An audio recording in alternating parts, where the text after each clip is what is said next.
Bonjour, c'est l'heure de votre rendez-vous phare littéraire des mots et débats. Merci de votre assiduité. Alors, l'invité du jour, il est d'origine suisse. Il a été directeur marketing-vente dans l'industrie pharmaceutique en Suisse, conseiller particulier de directeur de services de renseignements internationaux. Il est également l'auteur de plusieurs ouvrages, dont Double jeu en mars 2016, Extrême préjudice en 2017, des ouvrages qui font partie de la série Réseau Ambassador. Marc Zellweger, bonjour. Bonjour. Vous allez bien? Bien, et vous? Oui, ça va, merci. Alors, il y a la série Ambassador, mais Réseau Ambassador, mais il y a aussi cette série Les Espionnes du Salève. Et vous êtes donc invité pour nous parler de ce volume 2 des Espionnes du Salève qui s'appelle Bletchley Park aux éditions Au Trouble. Eh bien, commençons tout de suite au fil des pages.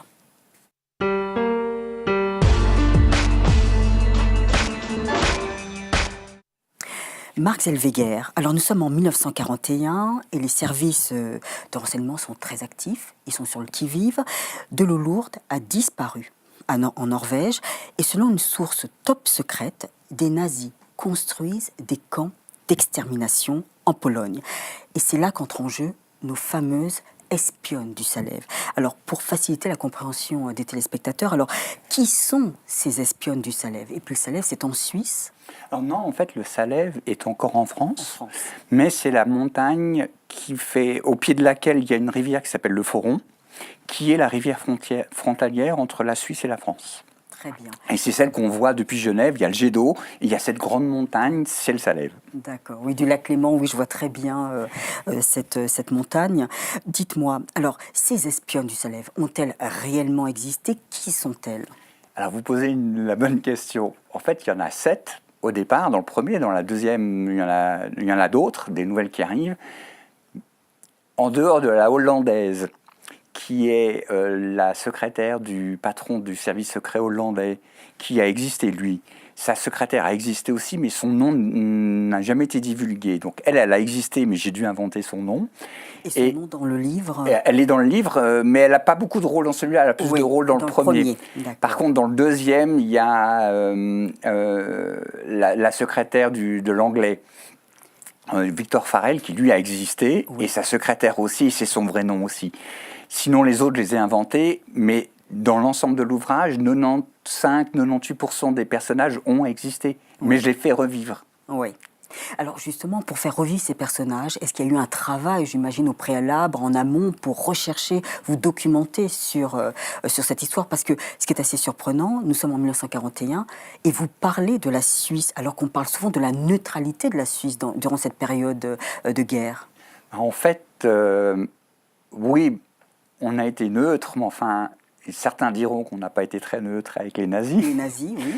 Mais peu, et même chez moi, peu parlent du rôle pro-allié des Suisses, et notamment, j'en parlais un peu plus dans le premier, c'est assez récent que certains historiens essayent de comprendre ce qui s'est réellement passé. Et il y a notamment mon préfasseur du premier, qui est Christian Rosset, qui pour sa thèse de doctorat, a montré à quel point les services de renseignement de l'armée suisse ont aidé à la fois la résistance à la frontière et de l'autre côté, tous les services secrets, que ce soit le 5e bureau français basé en Suisse, ou les Anglais, ou les Polonais, ou les Américains.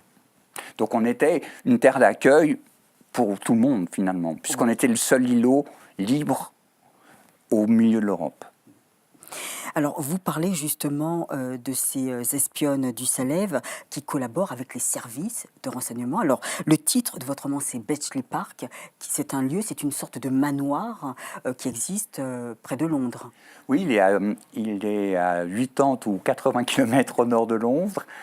J'y suis allé d'ailleurs. Alors, il y a eu un film il n'y a pas très longtemps, il y a 3-4 ans en arrière, sur Bletchley Park, puisqu'en fin de compte, le créateur de l'informatique moderne, Alan Turing, était à Bletchley Park en 1940. Et donc, Bletchley Park a été déclassifié des secrets défense par les Anglais en 2000 seulement. Oui. Et c'est devenu un musée. Et ce qui est très drôle, c'est de se dire que ce musée n'existe que depuis 4 ans. parce que les baraques étaient en train de... Parce qu'en fait, d'un côté, il y a un manoir où il y avait toute la direction, où il y avait la bibliothèque, mais il y avait surtout des petits baraquements, ce que moi j'appelle des baraquements, mais qu'eux appellent des huttes. Il y en avait 16. Chacune était répartie par des spécialités. Il y en a qui s'occupaient du décollage de la marine allemande, de la marine italienne. Enfin, chacun avait sa spécialité. Oui. Et il y avait notamment Dilly Knox, qui était un des grands décrypteurs, avec Alan Turing. Et chacun avait son équipe, avec essentiellement des femmes. Et Bletchley Park a recueilli jusqu'à entre 6 et 9 000 personnes travaillaient soit dans, soit pour Bletchley Park. Alors, dans votre ouvrage, il y a cette femme que nous découvrons. Alors, c'est Madame Anna Leibovitz. Alors, qui est Anna Leibovitz? Parce que c'est, on va dire, c'est la cheftaine des espionnes du Salève. Oui, c'est la chef des espionnes. En fait, Anna arrive dans le premier volume. Elle arrive de sa Pologne natale avec un petit garçon de 2 ans qui s'appelle Avram. Avram Junior. Et oui. Parce que et son mari est resté en Pologne. Oui.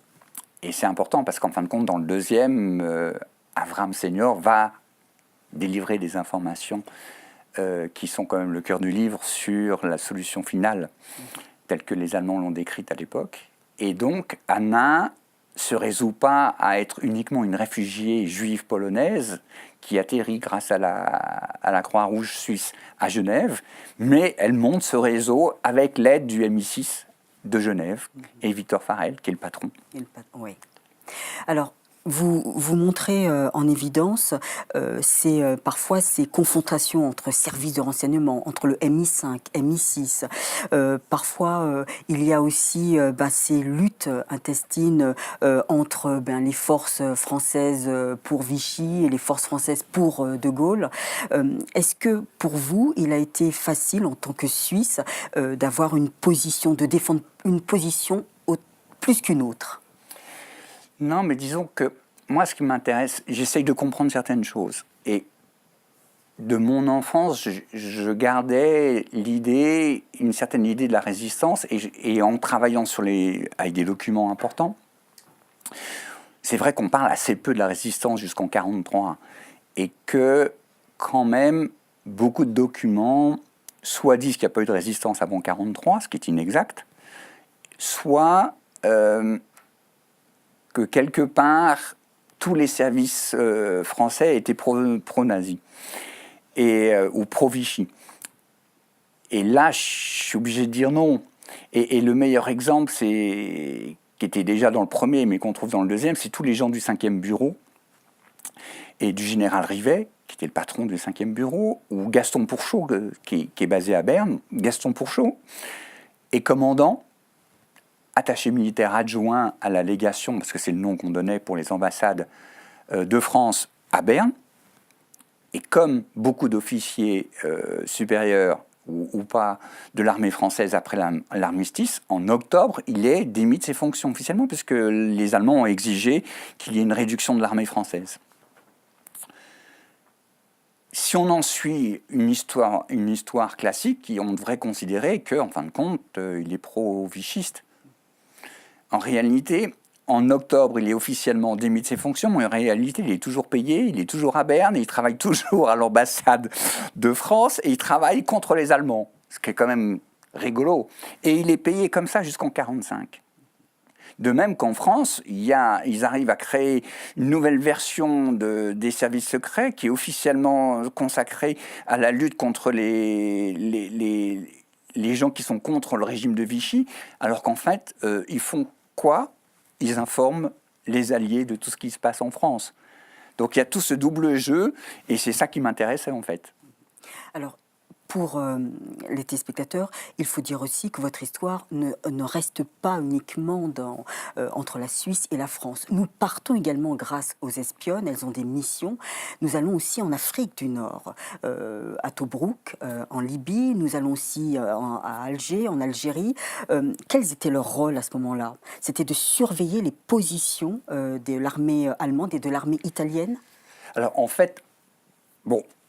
Le fait est que les premiers parachutistes anglais ont sauté sur Tobrouk pour pouvoir, parce que Tobrouk était bloqué à un moment donné par les troupes allemandes à partir d'avril 1942.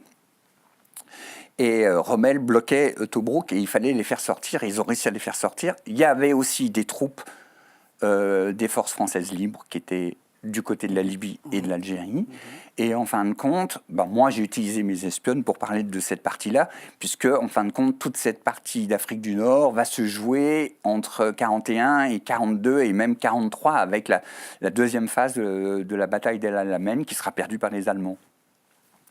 Donc moi, ce qui m'intéressait, c'était de parler de cette partie-là, d'autant plus que on ne parle pas de la résistance française en Algérie.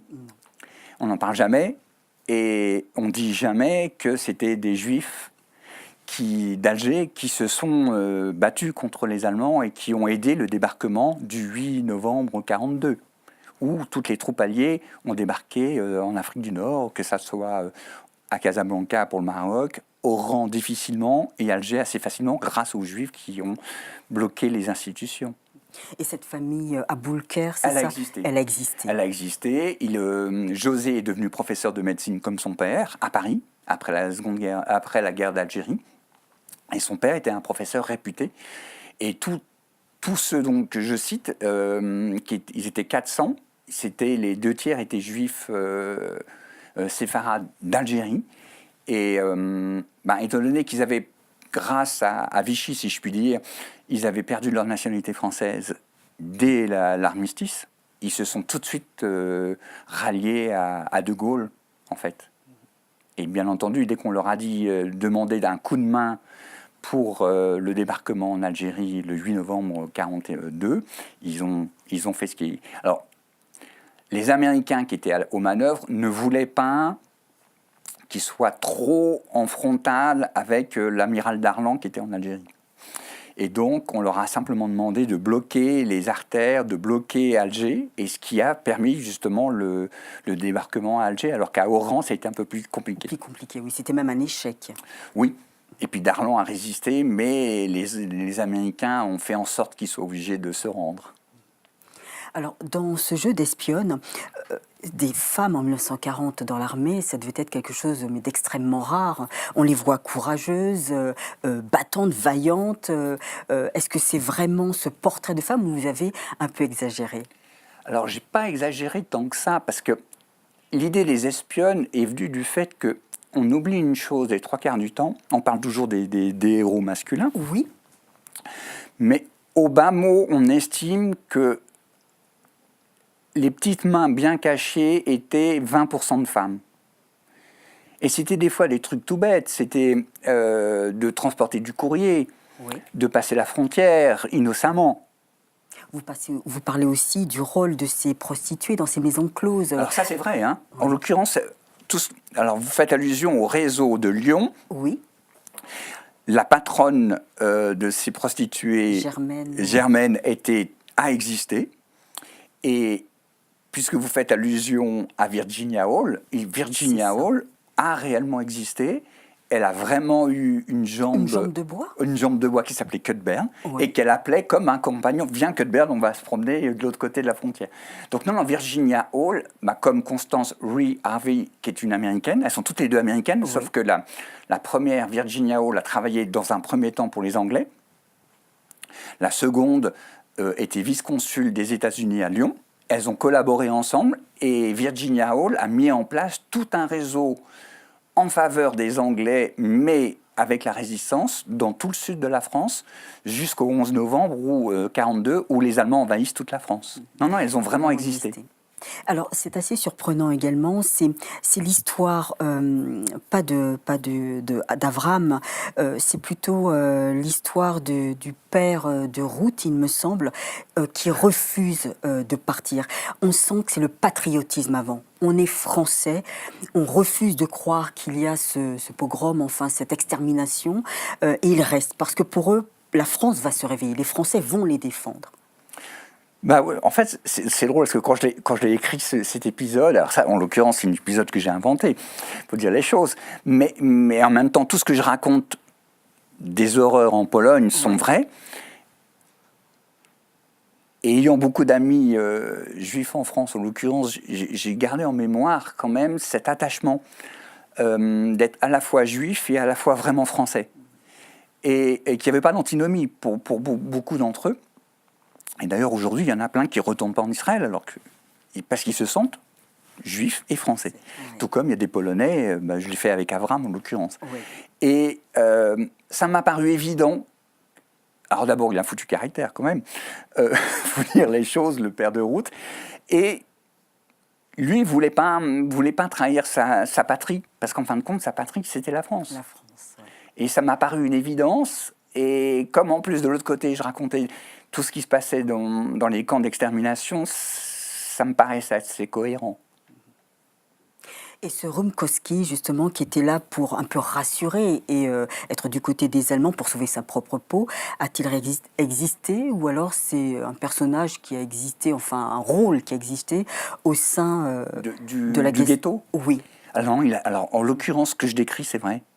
En l'occurrence, tout ce que j'écris dans le ghetto de Lodz, qui était un des premiers avant celui de Varsovie, est vrai, et ce personnage a été désigné, parce que les Allemands ont dit, voilà, vous allez vous organiser, et ça s'appelait le Judenrat, donc le Conseil des Juifs, et vous allez nommer un président. Puis lui, il se l'est pris un peu, ça lui a monté un peu à la tête, et en fin de compte, il a dirigé le ghetto sans savoir qu'il serait quand même une des victimes de tout ça, parce qu'à la fin, il va finir quand même dans un camp d'extermination. Mais il a lui-même dirigé à leur perte les Juifs du ghetto de Lodz. C'est une réalité. Très bien. Eh bien, merci beaucoup, Marc Zellweger, pour nous avoir présenté une petite partie de votre roman, parce qu'il y a beaucoup de missions. Ces femmes sont assez surprenantes, courageuses. Certaines vont recevoir des balles, blessées, mais elles y croient, quoi. Ils ont une mission pour leur patrie, leur pays. Et ça, c'est ce qu'on voit, c'est ce qu'on ressent dans votre ouvrage, dans cet homme 2, voilà, des espionnes du Salève. Merci. Nous allons passer tout de suite à Carte sur table.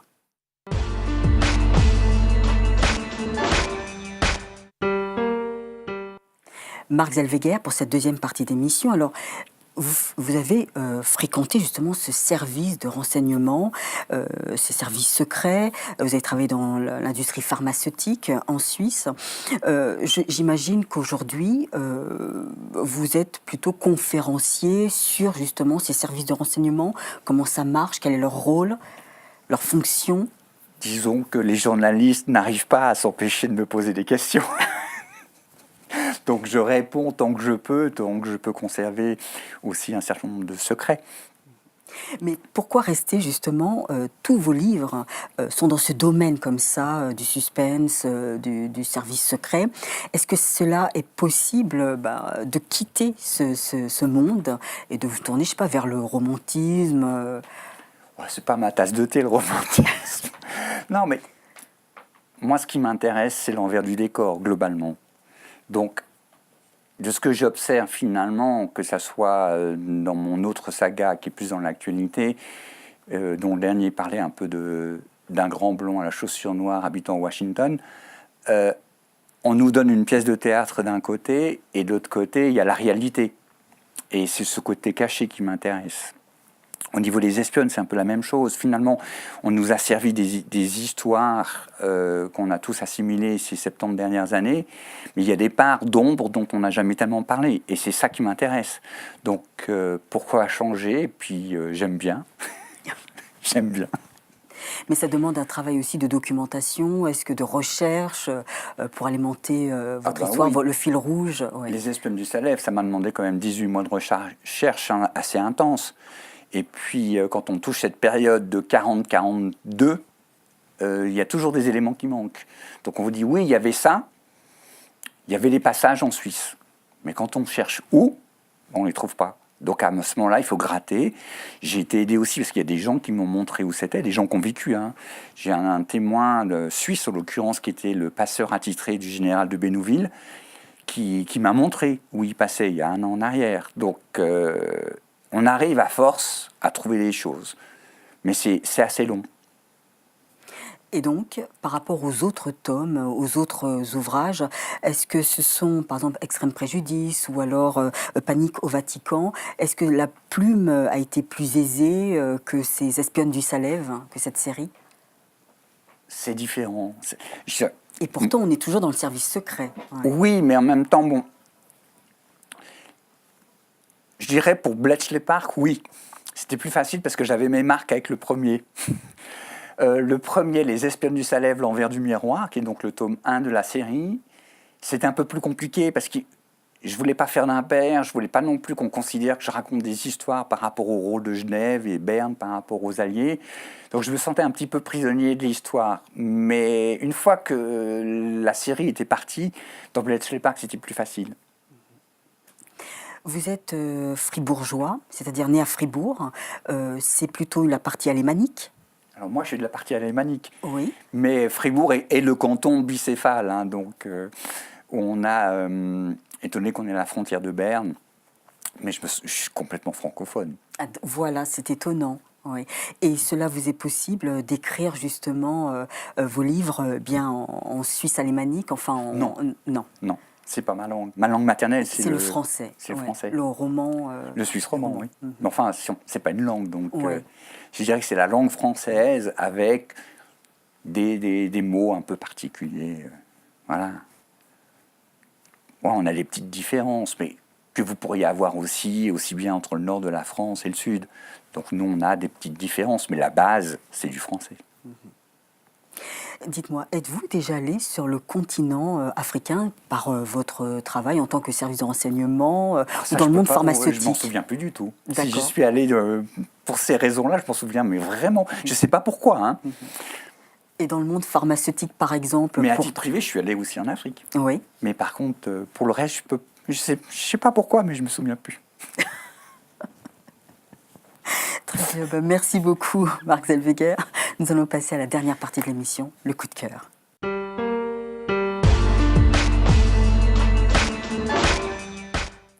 Pour cette dernière partie, nous allons parler de votre coup de cœur. Alors, quel livre avez-vous choisi? Quel auteur? Alors, j'ai choisi Constantin Melnick, Des services très secrets. C'est un vieux livre, Oui. mais c'est un livre qui m'a marqué toute ma vie. Et c'est vrai que j'y pense souvent quand j'écris mes livres d'espionnage. C'est un livre d'espionnage, bien entendu. Et c'est quelqu'un qui a été au SDEC avant que ça devienne la DGSE française. Et c'est un livre qui m'a marqué. Donc, quand vous m'avez posé la question, j'ai dit oui. Pour une fois, je vais parler d'un livre d'espionnage qui m'a marqué. Mais qu'est-ce qui vous a marqué? C'est les personnages ou l'écriture Non, pas du tout. En fait, l'histoire, ouais. c'est l'histoire. C'est l'histoire dans le sens où il raconte des interventions d'agents du SDEC à l'époque et qui se retrouvent confrontés à une mission de neutralisation d'un certain personnage. Il y a un gamin en Grèce qui traverse la route. Et qu'est-ce qu'on fait? Toute la problématique de qu'est-ce qu'on fait. Donc c'est un livre quelque part à la fois d'action, mais en même temps un livre sur l'éthique de l'espionnage. Et moi, c'est ce qui m'a toujours attiré, c'est jusqu'où on peut aller en tant que service d'espionnage. Puisque, en fin de compte, on est censé avoir beaucoup de liberté. Mais jusqu'où on peut aller. Donc c'est ça qui m'intéresse. Quand vous parlez de liberté, est-ce la liberté sur autrui? Bien sûr. Donc, on sait très bien qu'en ce moment, il y a des choses qui se passent en Syrie et que tous les services sont sur place et ils font leur job. C'est-à-dire? Faire en sorte que certaines personnes ne reviennent pas. Parce qu'elles représentent des dangers. Mais ça fait partie de la vie de tous les temps. Vous pensez qu'on va assister, par exemple, à un cas tel que Kadhafi Non, mais en l'occurrence, je vais répondre autrement. Si l'armée russe est intervenue en Syrie, certes, c'est parce qu'Obama a fait en sorte que ça puisse se faire, et que d'autre part, de toute façon, depuis le début du conflit syrien, la Russie ne pouvait pas lâcher son port de Tartous où elle a son armée et donc un accès, sa marine a un accès à la Méditerranée. Donc d'un point de vue géostratégique, la Russie ne pouvait pas lâcher Bachar el-Assad. C'est un premier point. Mais il y a un autre point dont on ne parle jamais. C'est qu'on estime que des minorités de type musulmane du Caucase et islamisant, je dirais, on estime qu'il y en a 4000 qui sont allés combattre en Syrie. Et ce cher Vladimir Poutine n'en veut pas chez lui. Donc, faire la guerre en Syrie et pouvoir empêcher que ces 4000 personnes reviennent dans son pays était une certaine logique. Et il est appuyé par les agents de ses services secrets pour faire en sorte que finalement ces gens ne rentrent pas chez lui et ne perpétuent pas non plus des attentats comme à Moscou il n'y a pas si longtemps que ça. Et tous les pays occidentaux sont confrontés à la même situation. Mais pour moi, il n'y a pas... Pour moi, par rapport à ça, il n'y a pas un problème d'éthique majeur dans le sens où, à partir du moment où des gens ont décidé d'aller faire la guerre, ils ont fait un choix. Donc ça devient un cas de guerre qui doit être traité comme tel. Je suis dur, mais... Alors justement, parlons, là on vient de parler du cas de la Syrie. Je suppose que vous avez été totalement subjugué par l'affaire Khashoggi. Subjugué, non. Je dirais pas subjugué, mais disons que... Non, mais je trouve que c'est quand même bien quand les Saoudiens écrivent un manuel comment être espion pour les nuls. Donc voilà, c'était nul ce qu'ils ont fait et malheureusement ils n'en payeront pas le prix. Mais ça a été très très mal fait et malheureusement cet homme a souffert d'une part et a été éliminé. Il y avait d'autres moyens justement, je ne sais pas, d'autres tentatives pour éliminer Khashoggi, enfin s'il était si gênant que ça. Bah, écoutez, c'est quand même des choses assez couramment faites, hein, de toute façon. Donc tous les pays font différentes choses. Là, ça franchement... je crois qu'il faut quand même pas oublier une chose. On en a beaucoup parlé parce que la Turquie avait intérêt à ce qu'on en parle. Si le président turc n'avait pas voulu qu'on parle de lui et qu'on parle de ça, on n'en saurait peut-être jamais rien su. Donc, d'un côté, il y a une maladresse technique, je dirais, mais en même temps, voilà, c'est ce que je trouve très rigolo, entre guillemets, c'est que ça soit le président turc qui donne des leçons de droits de l'homme. Oui. Ça laisse rêveur. Mais ce que je trouve juste assez surprenant, c'est que Khashoggi, parce qu'il n'était pas le seul opposant. Il y en a plusieurs autres qui ont été approchés exactement de la même manière. On leur a dit d'aller faire des papiers dans leur consulat et ils ont senti le coup. Lui, il ne l'a pas vu. Ou il a cru qu'il ne le ferait pas. Et on voit ce qui s'est passé. Ce qui est dramatique en soi. Mais ça arrive malheureusement dans beaucoup de pays. Par exemple ? Non, mais dans tous les pays du monde... écoutez, vous avez été témoin, justement ? Non, j'ai pas besoin d'être témoin, mais on sait très bien que le patron d'Interpol chinois s'est fait arrêter il y a un mois, oui. Donc il n'est pas mort, mais tout comme il va finir sa vie en prison, donc parce qu'il gêne. Donc on pourrait parler de l'Afrique, on pourrait parler de plein d'autres pays où ça arrive couramment. Donc il n'y a rien de nouveau sur la planète. Nos amis dictateurs ont quand même... des réflexes assez efficaces. Très bien, merci beaucoup Marc Zellweger de nous avoir présenté votre coup de cœur et puis aussi votre volume 2 des Espiennes du Salève, ça s'appelle Bletchley Park, voilà, aux éditions Au Trouble. Voilà, merci beaucoup Marc Zellweger. Merci. Merci. Et puis quant à vous, mes chers amis, on se retrouve la semaine prochaine avec un autre auteur bourré de talent. Merci beaucoup de votre fidélité. Au revoir et à bientôt.